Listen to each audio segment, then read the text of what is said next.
Ganjelopo dan juga Bapak Ibu Guru serta karyawan SDN Ganjelopo.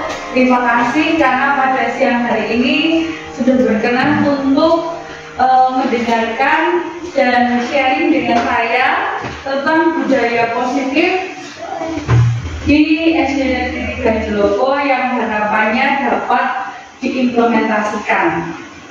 Baik, sebelumnya saya mau mengajak panjenengan semua untuk senam dulu, biar semangat.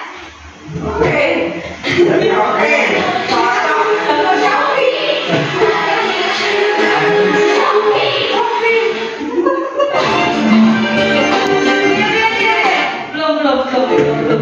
Belum.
Kabelku nyangkut. Yo, bener. Benar kan sehat. Gantian.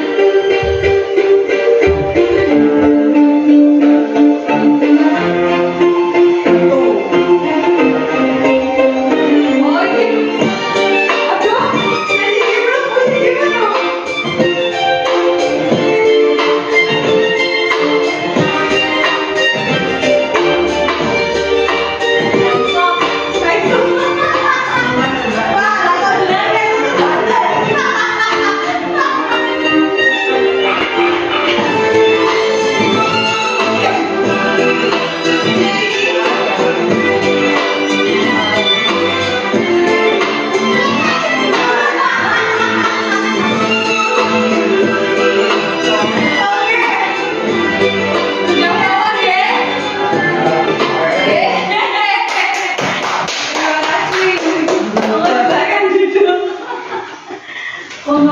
Boleh Pak? Kurang.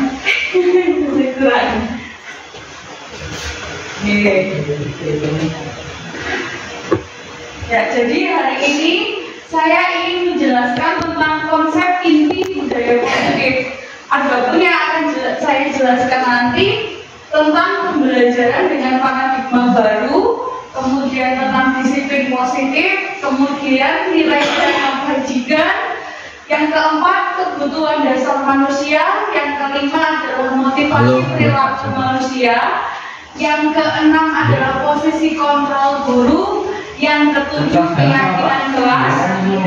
Dan yang terakhir adalah segitiga restitusi. Apakah itu semua? Mari kita bahas satu-satu. Ampun. Yang pertama yaitu pembelajaran dengan paradigma baru. Apa sih pembelajaran dengan paradigma baru? Pembelajaran dengan paradigma baru merupakan pembelajaran yang dirancang berdasarkan prinsip pembelajaran berdiferensiasi, sehingga peserta didik belajar sesuai kebutuhannya berdasarkan tahap perkembangan sesuai teori psikologi modern untuk mewujudkan profil pelajar Pancasila. Kemudian, apa saja yang termasuk dalam profil pelajar Pancasila? Yaitu yang kita harapkan adalah siswa memiliki sifat yaitu berkebinekaan global. Kemudian siswa juga mampu menunjukkan sikap gotong royong. Kemudian siswa juga memiliki kemandirian. Harapannya juga adalah siswa itu memiliki jiwa kreatif. Dan yang terakhir dan yang paling utama adalah siswa yang beriman, bertakwa kepada Tuhan Yang Maha Esa, serta berakhlak mulia. Nah, budaya positif. Jadi kenapa saat ini Indonesia mengimplementasikan kurikulum merdeka? Pada awalnya, sebelum saya mengikuti JGP ini, saya juga nggak ngerti apa sih sebenarnya inti atau maksud dari kurikulum merdeka. Nah, ternyata setelah ikut CGP dan masuk selesai di modul 1.4 ini, saya baru mengerti esensi atau arti dari Merdeka Belajar. Merdeka Belajar itu berawal dari budaya positif yang harusnya dilakukan di sekolah. Seorang guru itu memiliki peran untuk membangun atau mewujudkan budaya positif di sekolah. Budaya positif ini merupakan perwujudan dari nilai-nilai atau keyakinan universal. Apa itu keyakinan universal? Nanti akan dibahas di belakang. Yang diterapkan di sekolah. Budaya positif diawali dengan perubahan paradigma. Tadi yang sudah saya jelaskan di awal, perubahan paradigma yang harusnya guru itu mengajarkan siswa secara berdiferensiasi dan yang harusnya dapat mewujudkan profil pelajar Pancasila. Yang selama ini barangkali kita sebagai guru merasa berkewajiban mengontrol perilaku siswa agar memiliki perilaku sesuai yang guru harapkan. Perwujudannya, guru sering memberikan hukuman kepada siswa yang melakukan kesalahan dan memberikan imbalan terhadap perbuatan baik yang dilakukan siswa. Jadi ternyata setelah saya mengikuti CGP ini, sebenarnya hukuman atau imbalan itu sebaiknya tidak diberikan. Jadi terus harus gimana ya? Nanti kita bahas. Berdasarkan beberapa penelitian tentang teori kontrol, semua perilaku manusia pasti memiliki tujuan. Begitu pula dengan perilaku siswa. Bahkan sebuah kesalahan yang dilakukan siswa itu pasti punya alasan. Alasan tersebut biasa disebut dengan pemenuhan kebutuhan dasar manusia. Kemudian, nah ini di sini disiplin positif. Jadi dasar dari budaya positif tadi adalah dengan disiplin positif. Disiplin positif adalah suatu pendekatan untuk menerapkan disiplin dari dalam diri tanpa ada hukuman atau hadiah. Disiplin positif perlu diterapkan baik dalam lingkungan keluarga maupun lingkungan sekolah. Dengan menerapkan disiplin positif diharapkan tindak kekerasan itu dapat dihindari. Sebenarnya bukan hanya tindak kekerasan, tapi apapun itu. Jadi kayak pelanggaran atau ketidaktertiban oleh siswa itu bisa diatasi dengan kalau kita sudah memiliki yang namanya disiplin positif.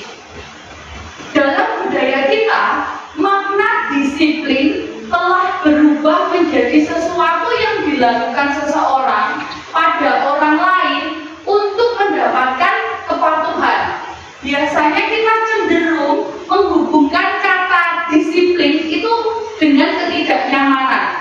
Jadi biasanya kalau kita disuruh disiplin, kita disuruh tertib, itu yang terjadi adalah kita jadi nggak nyaman. Kemudian disiplin diri dapat membuat seorang itu menggali potensinya menuju kepada sebuah tujuan mulia, sesuatu yang dihargai dan bermakna. Dengan kata lain, disiplin diri juga mempelajari bagaimana cara kita mengontrol diri dan bagaimana kita menguasai diri untuk memilih tindakan yang mengacu pada nilai-nilai yang kita hargai agar tercapai tujuan yang mulia. Nah, nilai-nilainya apa? Ya, yang tadi disebutkan adalah nilai-nilai kebajikan universal. Oke. Selanjutnya, nah, jadi disiplin positif ini adalah dikembangkan dari teori kontrol yang dicetuskan oleh Dr. William Fraser. Jadi di sini ada 4 komponen yang dibahas dalam disiplin positif. Yang pertama adalah Anda tidak bisa mengontrol orang lain, hanya Anda yang bisa mengontrol diri Anda sendiri. Makna disiplin belajar kontrol diri dengan menggali potensi kita agar tercapai tujuan yang mulia tadi. Kemudian komponen yang kedua adalah semua perilaku itu memiliki tujuan. Nah, ini nanti hubungannya adalah dengan teori motivasi. Teori motivasi itu sendiri dibedakan menjadi 2. Ada motivasi ekstrinsik dan ada motivasi intrinsik. Jadi misalnya nih, Bu Chandra kira-kira misalnya berangkat kerja tidak pernah terlambat. Nah, kira-kira motivasinya biasanya apa, Bu?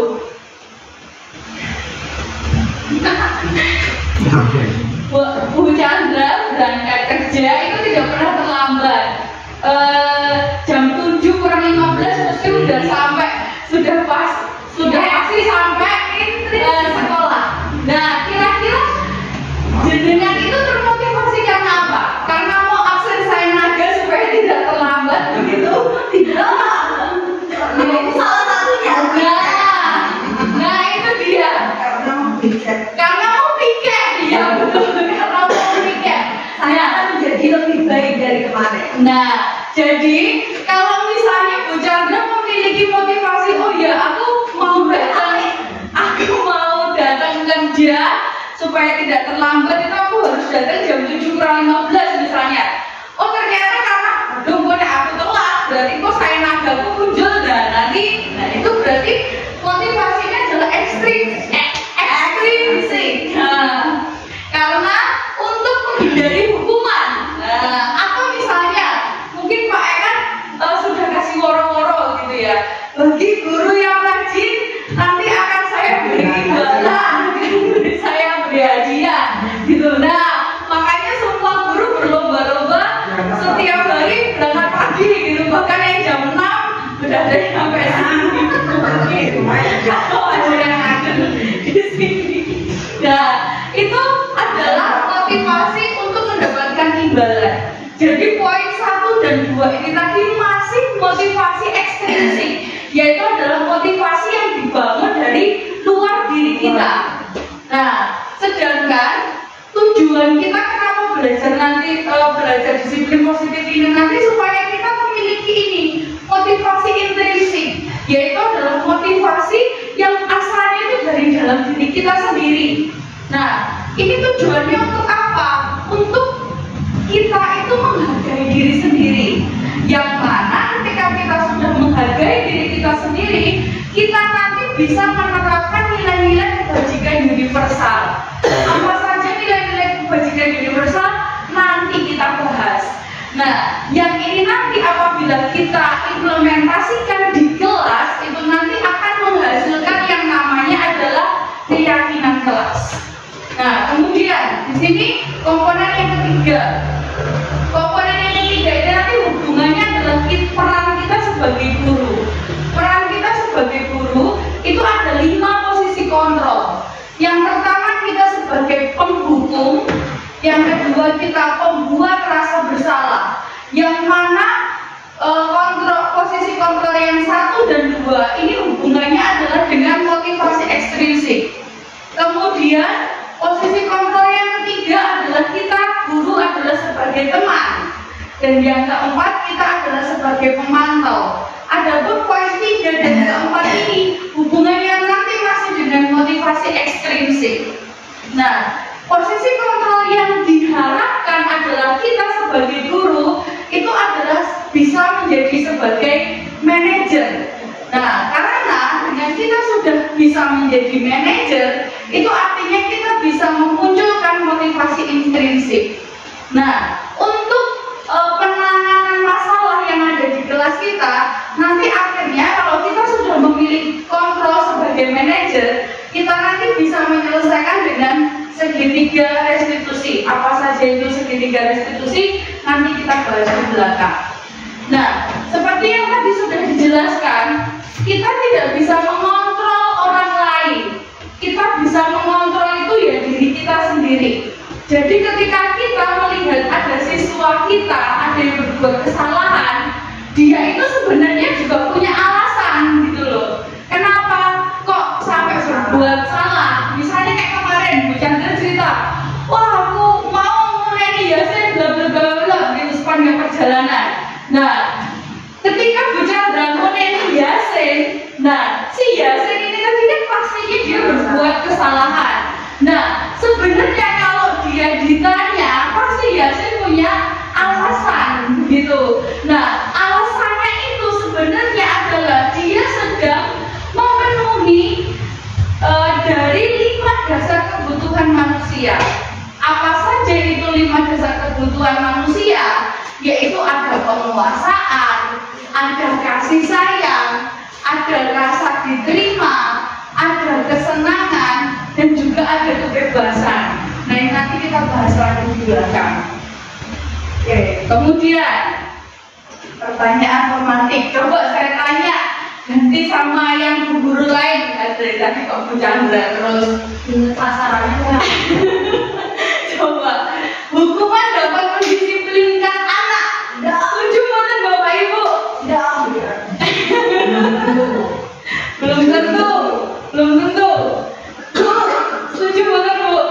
Bisa iya, bisa tidak. Belum tentu juga. Oke, ya. Nanti siapa tahu ini kita baru pertanyaan di awal, saya belum masuk ke selanjutnya. Siapa tahu nanti setelah selesai sesi ini dengan pikirannya bisa berubah. Kemudian pemberian hukuman dengan hal positif seperti membaca atau membersihkan halaman sekolah dapat meningkatkan disiplin anak.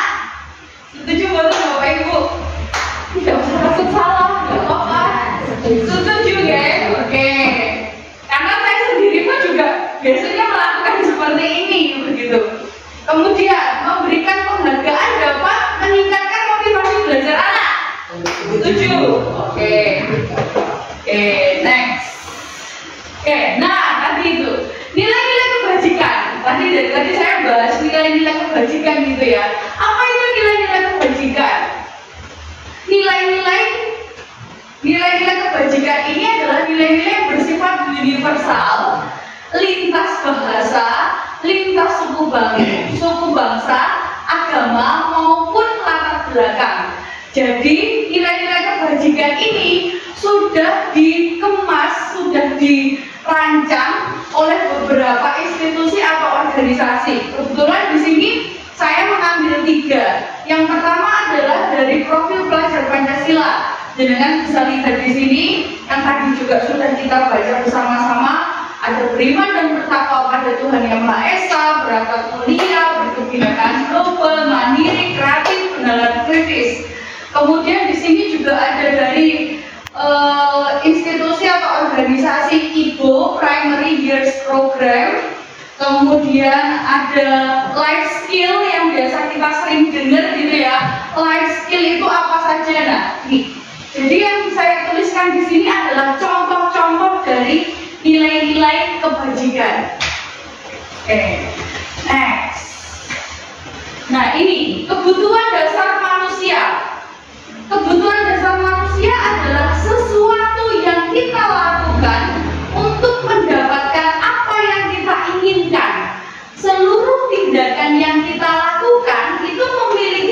belum tertentu. Dan semua usaha terbaik yang kita lakukan adalah dalam rangka agar kebutuhan dasar kita terpenuhi dengan baik. Setuju buatan Bapak Ibu? Setuju ya? Nah, apa itu 5 dasar kebutuhan manusia? Kebutuhan dasar manusia. Oke, yang pertama adalah bertahan hidup. Bertahan hidup.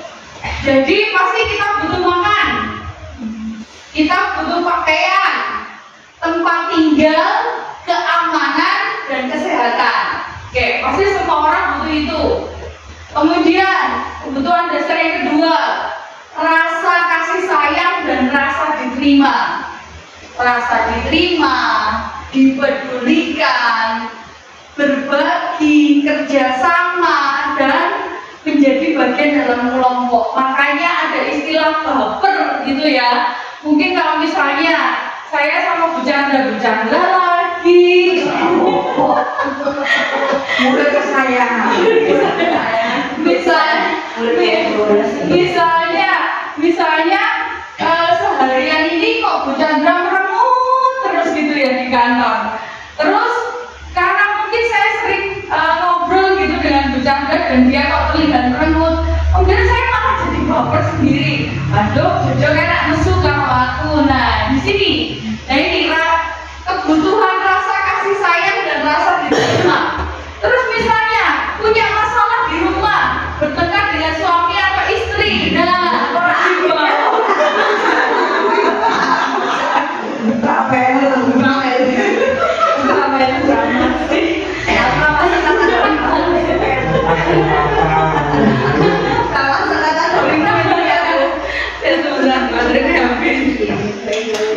nah, ternyata kok itu dibawa sampai ke sekolahan, ke sekolah jadi bad mood. Nah, terus jadi terlambat sekolah.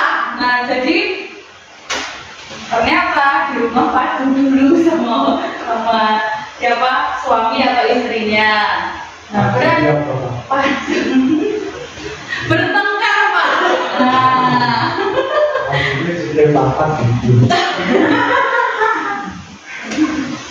Nah, jadi bertengkar dulu. Nah, di sini adalah kenapa kok sampai berbuat kesalahan, kok sampai misalnya nih saya terlambat tidak ke sekolah. Oh, ternyata.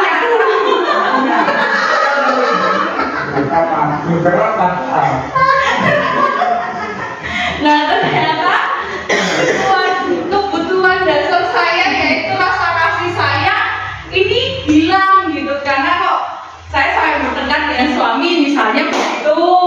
Terus kemudian kebutuhan dasar yang ketiga adalah penguasaan. Penguasaan ini adalah hubungannya dengan harga diri, keinginan untuk dianggap, memimpin, berprestasi, diakui, dan didengar. Kemudian kebutuhan yang keempat adalah kebebasan. Kebebasan ini hubungannya dengan mandiri, memilih pilihan, mencoba hal baru, mampu mengendalikan arah dirinya. Dan yang terakhir adalah kesenangan. Kebutuhan dasar yang terakhir yaitu setiap orang pasti pengen punya kesenangan. Kesenangan ini hubungannya dengan bermain, humor, antusiasme, dan tertawa. Lanjut, yuk kita analisis bersama. Ada yang mengatakan ibu guru bilang, aku tidak boleh bersenandung sewaktu mengerjakan tugas. Katanya kelas harus tenang, tidak ada suara. Padahal kan aku suka dan senang bernyanyi. Kira-kira kebutuhannya apa tadi Bapak Ibu? Apa? Kesenangan. Betul. Jadi mungkin di kelasnya beda ada nggak ya suka nyanyi?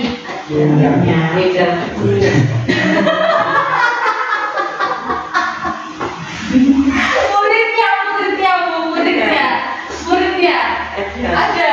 Oke, ada yang suka nyanyi. Berarti sebenarnya si anak itu ketika jenengan merasa si anak ini mengganggu, nah ini kebutuhannya berarti tidak terpenuhi, yaitu kebutuhan apa tadi? Kesenangan. Oke, selanjutnya ibu guru tidak menyapaku hari ini, padahal aku pakai jepit rambut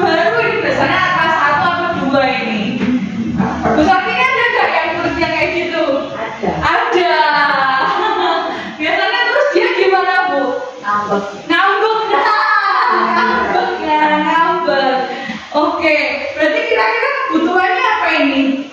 Kalau kasih sayang, betul. Terus ini ya, kasih sayang masuk. Terus keinginan untuk dianggap itu juga masuk ya. Dianggap ya. Oke. Terus yang ketiga, aku bosan masa pelajarannya cuma gitu-gitu, dengerin ibu guru aja. Nah ini terus baru dia gaduh, berarti rame, usil sama temennya. Nah kira-kira ini kebutuhannya apa nih? Kebutuhannya apa nih kira-kira? Apa? Kebebasan, betul. Dia pengen bebas aja nih. Dia males pelajaran. Nah, langsung berarti karena kebutuhan dasar manusia itu perlu kebebasan, betul. Terus yang terakhir, aku sebel gambarku nggak rapi, malah ibu guru nunjukin ke teman-teman di depan kelas. Nah, pernah gak bapak ibu ngotan? Baik.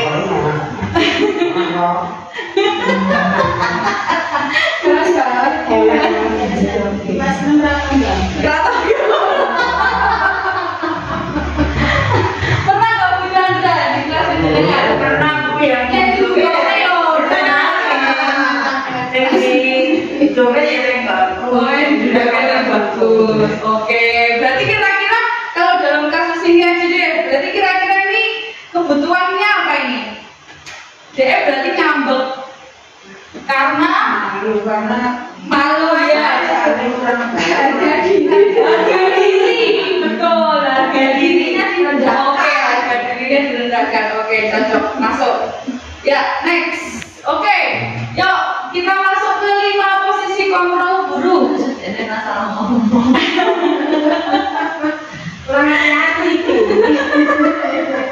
Jadi kita sebagai guru itu punya 5 posisi kontrol. Yaitu adalah guru sebagai penghukum, pembuat rasa bersalah, sebagai teman, pemantau, sama manajer. Nah, harapannya nanti kita semuanya bisa menjadi manajer. Oh iya, Bu Chandra. Chandra ketika masih langsing. Oke. Kayak tonton baru juga. Oke, ya ini misalnya ada kasus nih. Siswa tidak memakai atribut lengkap saat upacara bendera. Wah ini biasanya saya banget ini ya. Oh, itu guru BK-nya ini yang bertindak. Oke. Nah, ketika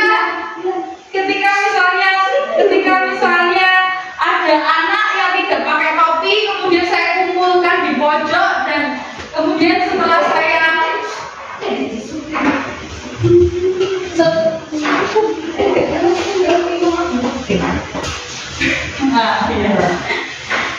setelah saya tanya kenapa kok tidak pakai topi, dan kemudian saya langsung bilang, oke, hormat pada bendera selama 1 jam. Nah ini berarti di sini saya bertindak sebagai penghukum. Kira-kira setuju betul nggak Bapak Ibu kalau seperti ini?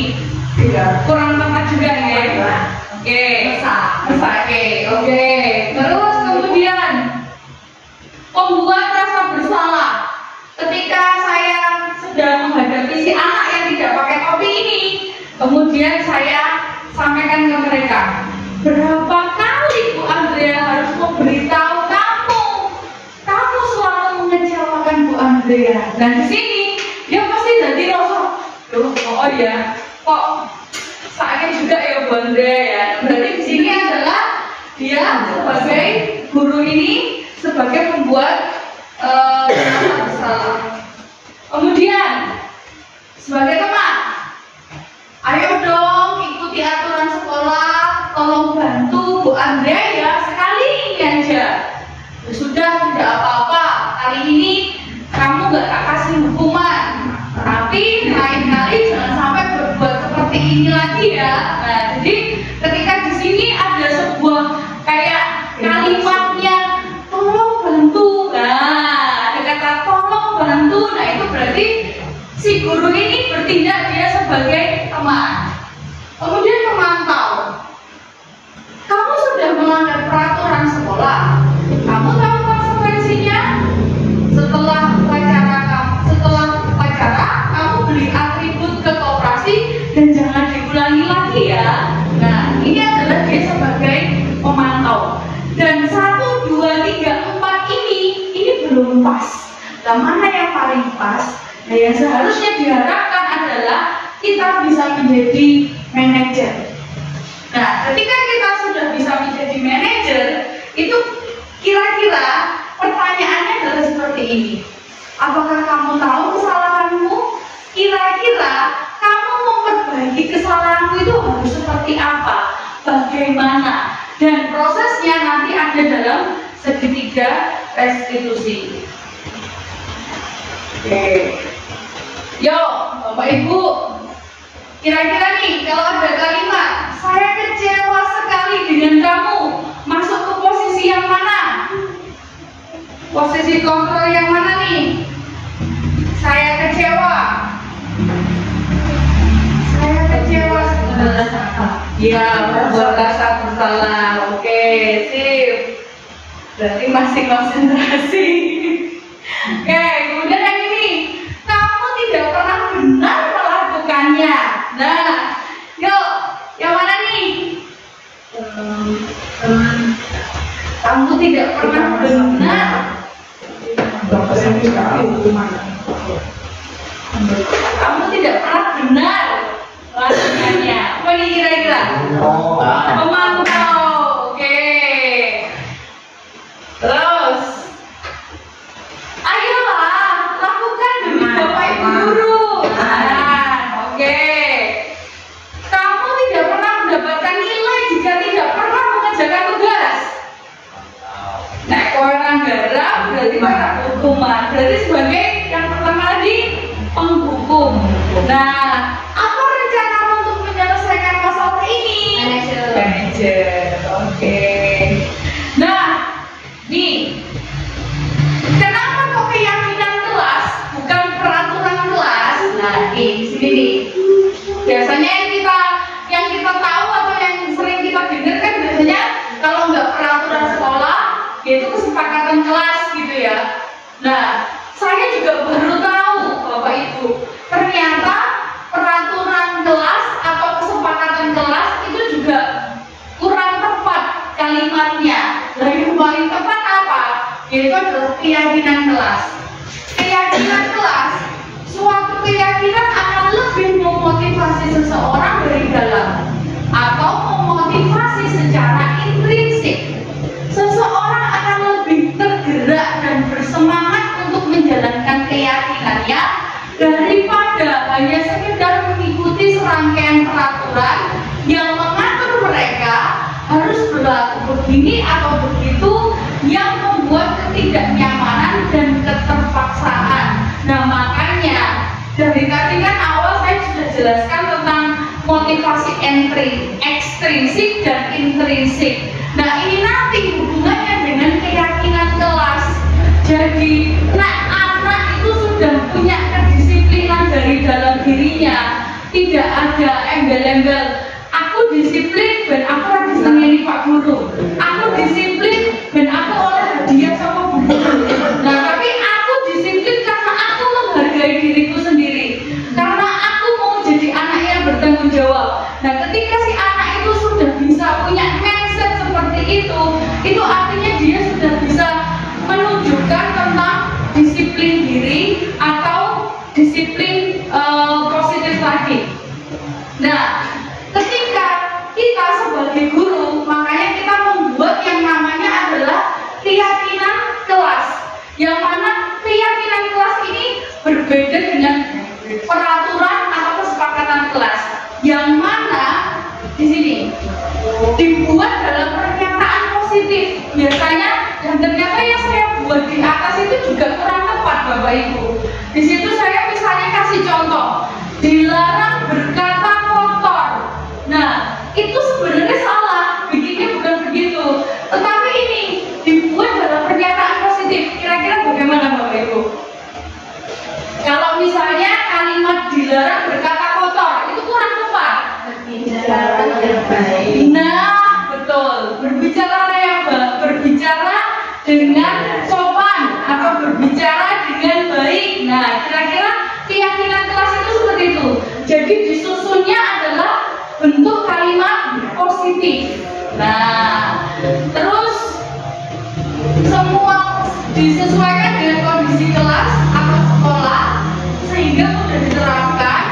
Kemudian semua warga sekolah atau warga kelas dilibatkan saat membuat keyakinan kelas. Jadi keyakinan kelas itu bukan dibuat sendiri oleh gurunya, itu tidak, tetapi guru mengajak semua anak-anaknya dalam satu kelas itu kemudian menyepakati yang namanya nanti menjadi keyakinan kelas. Oke, kemudian yang terakhir adalah tentang segitiga restitusi. Apa itu segitiga restitusi? Nah, jadi kita tadi kan harapannya bisa menjadi posisi kontrol yang kelima, yaitu kita menjadi manajer. Nah, manajer tadi ketika menghadapi permasalahan di kelas atau di sekolah, itu bagaimana menyelesaikannya? Nah, di sini adalah solusi yang ditawarkan adalah diselesaikan dengan tahapan segitiga restitusi.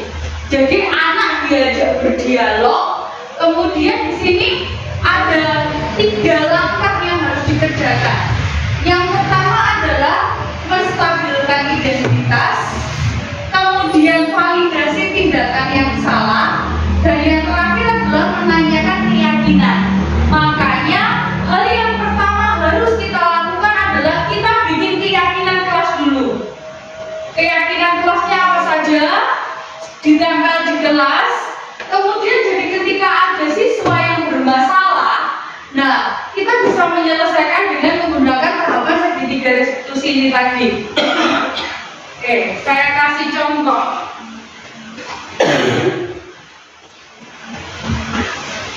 Pak Joko.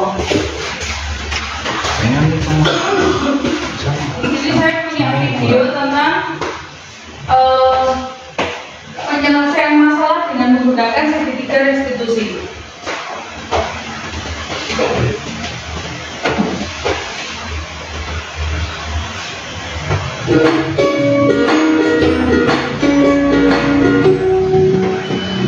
Salam dan bahagia Ibu dan Bapak guru hebat. Pada video kali ini kita akan membahas tentang salah satu program disiplin positif yang diterapkan di lingkungan sekolah yang dikenal dengan nama restitusi.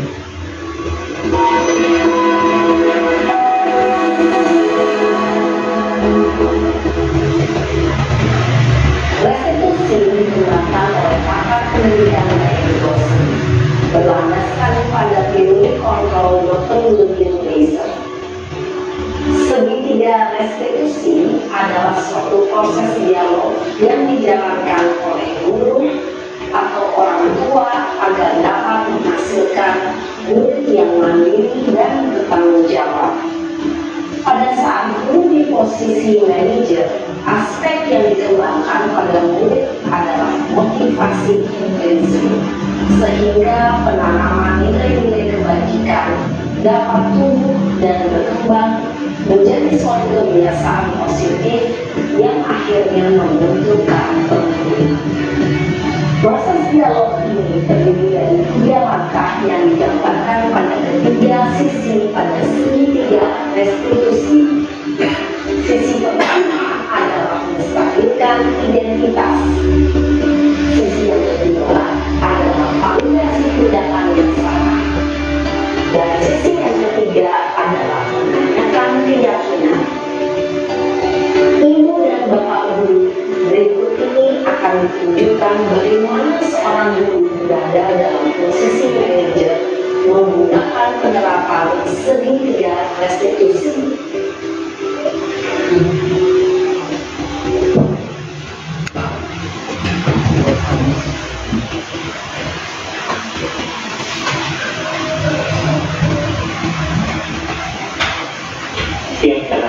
Ya, Pak. Sudah lama nggak berusaha? Berapa hari dari sini? Kesel, Pak. Kesel banget.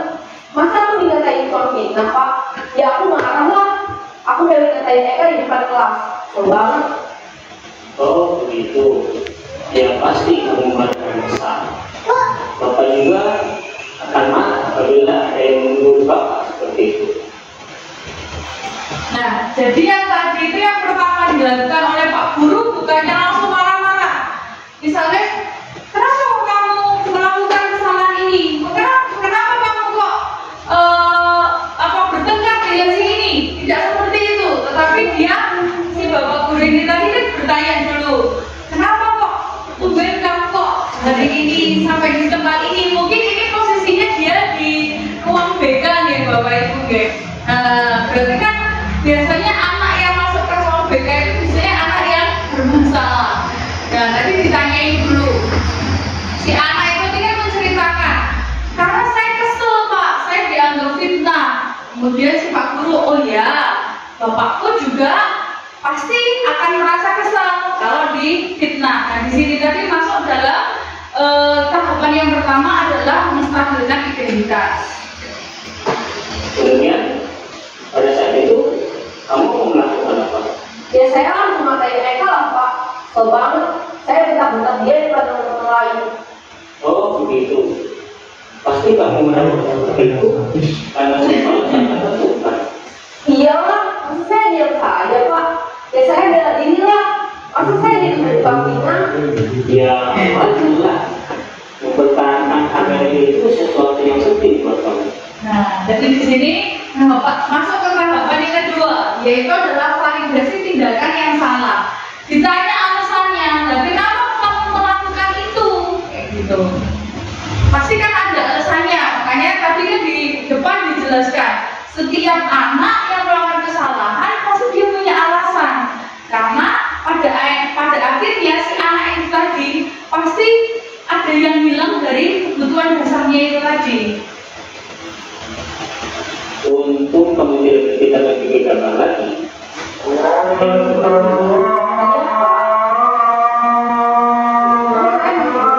Dan hanya meminta saja. Pasti ya. Tapi kamu memilih tetap bertahan dan bersabar. Kamu memilih untuk tidak berbuat lebih parah lagi.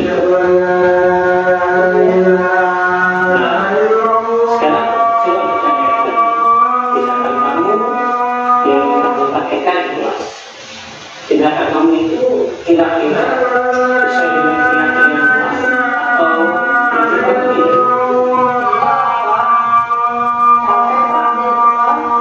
Jadi keyakinan atau prinsip mana yang sesuai dengan keinginan kamu?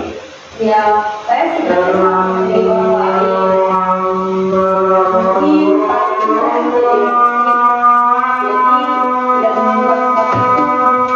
Kamu meyakini tidak? Menghargai orang lain itu penting banget. Yakin lah Pak. Iya, setuju. Kita harus saling menghargai. Namun, ada juga keyakinan yang disepakati yang perlu kita jalankan.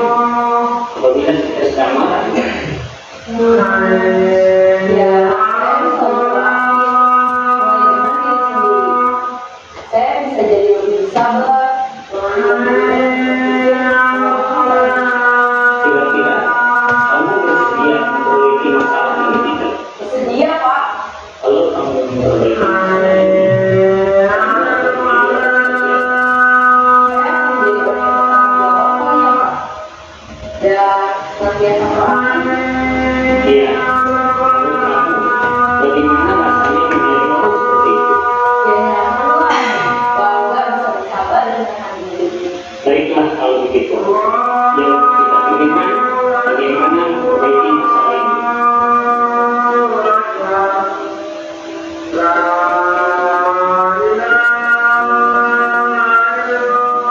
Ibu dan Bapak Guru hebat. Baru saja kita menyaksikan contoh bagaimana seorang guru berada dalam posisi manajer menggunakan penerapan segitiga restitusi. Mari kita bahas satu persatu.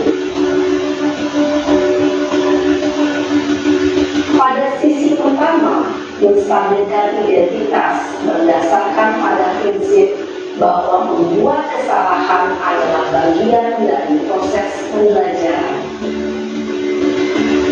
Sisi pertama dari segitiga ini berperan menggeser identitas murid dari identitas gagal ke identitas sukses. Murid yang sedang bertingkah laku yang tidak pantas atau menarik diri saat itu sedang mengalami identitas gagal. Bila kita mengkritiknya, maka posisinya tidak akan berubah. Kita bisa mengajukan pernyataan ini. 1. Membuat kesalahan sesuatu yang wajar.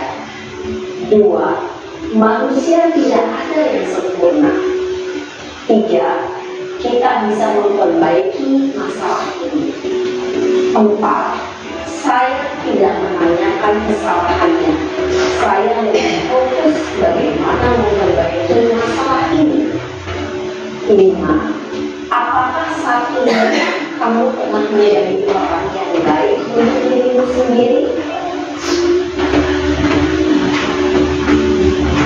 Ada sisi kedua, validasi tindakan yang salah, berlandaskan pada prinsip bahwa setiap perilaku berupaya memenuhi suatu kebutuhan tertentu. Guru yang telah memahami teori kontrol akan bergeser dari pemikiran stimulus respon menjadi proaktif dan mencoba untuk mengenali tujuan dari perilaku murid, mengenali dan memaknai kebutuhan murid ini dapat memperbaiki hubungan dengan murid tersebut. Pernyataan atau pertanyaan bisa disampaikan dengan nada suara tidak menghakimi atau memojokkan, sehingga dapat mengembalikan murid pada posisi positif. 1. Kamu bisa saja bertindak lebih gegabah dari itu. 2.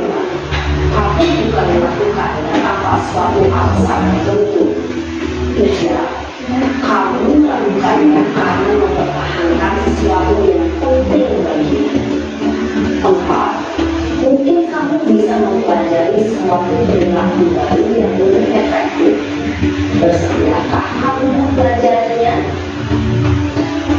Selanjutnya, kita akan simak sisi terakhir, yaitu menanyakan keyakinan. Teori kontrol menyatakan bahwa pada dasarnya kita termotivasi secara intrinsik. Pada saat perilaku yang salah telah divalidasi dan identitas sukses telah stabil, maka murid telah siap menaikkan keyakinan-keyakinannya dengan tindakannya yang salah dan pemikirannya telah bergeser ingin menjadi orang yang bertujuan. Pertanyaan-pertanyaan ini dapat menaikkan keyakinan-keyakinan yang dianut murid. 1. Sebagai keluarga atau kelas, apa yang kita yakini? 2. Nilai-nilai apa yang telah kita sepakati? 3. Seperti apa gambaran sebuah kelas yang ideal bagi kami? 4. Kamu ingin menjadi orang seperti apa?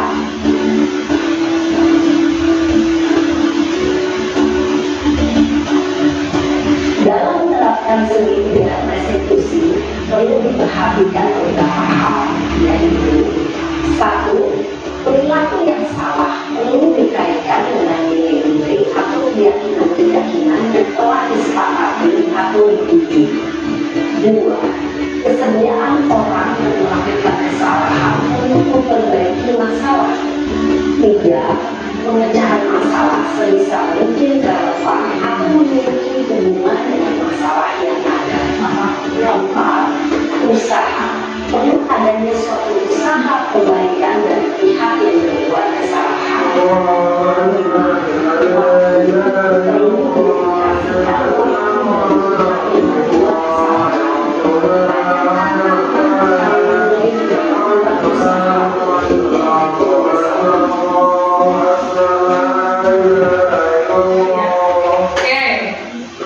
Pasti nyantap ya Bapak Ibu, sama. Ya, jadi tadi itu sudah ada contohnya tentang penerapan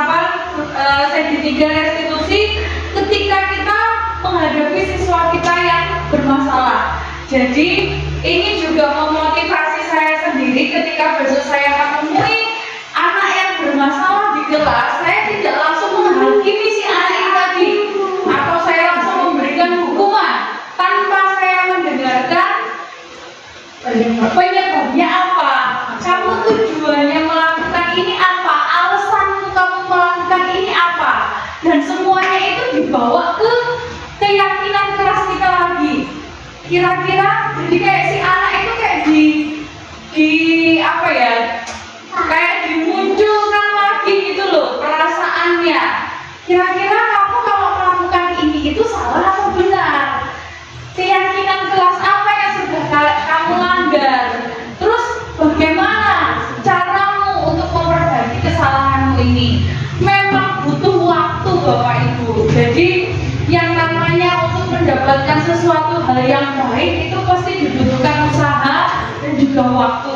Jadi ketika kita terkadang menjadi dilematis adalah kita punya tugas mengajar, kemudian kita juga dituntut untuk menyampaikan materi, tetapi kita juga harus melayani banyak murid begitu, apalagi yang murid di sini kan lebih dari 30 anak gitu ya.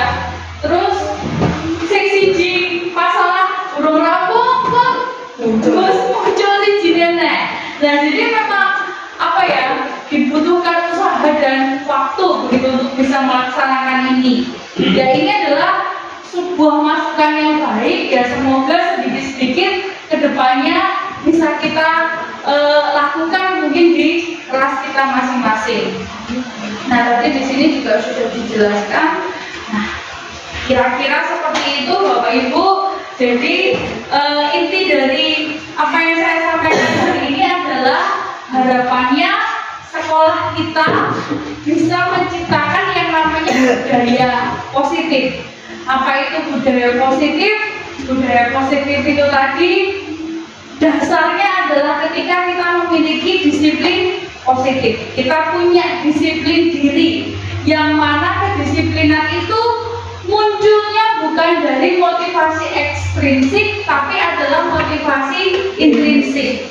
Bukan hanya kita yang melakukan, harapannya adalah kita juga bisa melakukannya atau mengimplementasikannya di kelas, di mana di dalam kelas kita bisa mewujudkan nilai-nilai kebajikan itu tadi, atau nilai-nilai profil pelajar Pancasila itu ke dalam keyakinan kelas. Nah, di mana keyakinan kelas itu disusunnya atau disepakatinya bersama-sama dengan anak, dan diwujudkannya adalah dengan kalimat-kalimat yang positif. Dan ketika anak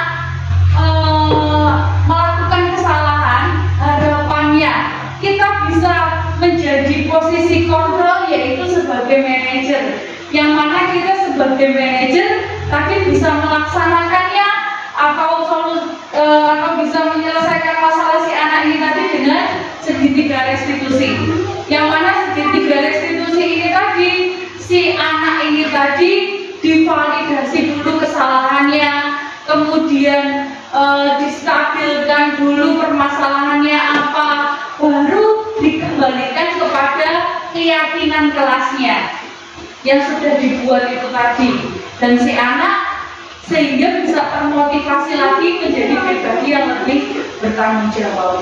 Kira-kira seperti itu. Semoga apa yang saya sampaikan pada hari ini bisa menjadi masukan yang positif bagi Bapak Ibu semua di SD Negeri Ganjlogo ini, dan harapannya bukan hanya saya nanti yang bisa mengimplementasikan ini di kelas 5, tetapi juga di kelas-kelas lain. Monggo diamati, tiru, modifikasi.